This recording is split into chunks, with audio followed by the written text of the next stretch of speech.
പ്രാചീനമായ ഒരു നഗരത്തിന്റെ കഥകളും ഐതിഹ്യങ്ങളും സംസ്കാരവും പേർന്ന ഉജ്ജയിൻ.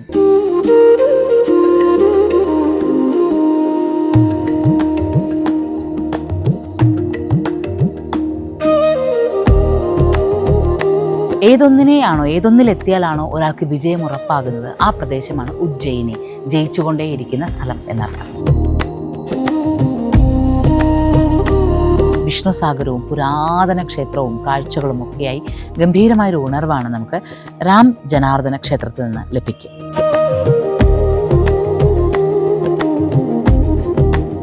ക്ഷിപ്ര നദിയുടെ തീരത്ത് മഹാകാലേശ്വരൻ,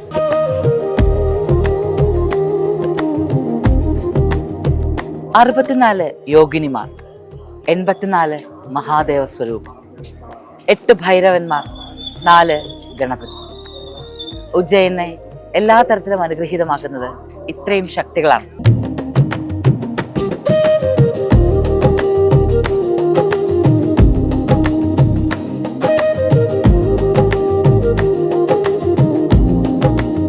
മംഗൾ അഥവാ ചൊവ്വ എന്ന ഗ്രഹവുമായി ബന്ധപ്പെട്ട സകല ദോഷങ്ങളും, ഒരാളെ ബാധിക്കാൻ സാധിക്കുന്ന എല്ലാ ദോഷങ്ങളെയും മാറ്റുവാൻ കഴിയുന്ന ക്ഷേത്രമായിട്ടാണ് മംഗൾനാഥ ക്ഷേത്രം ഇരിക്കുന്നത്.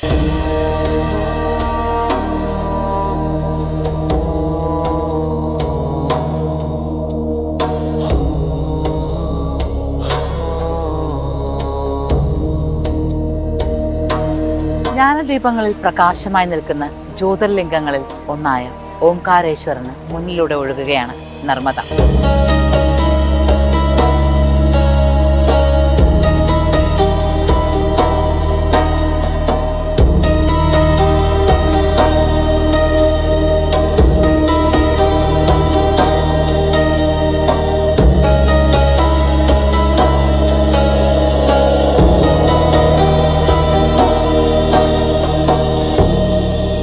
Moksha, Journey to the Self.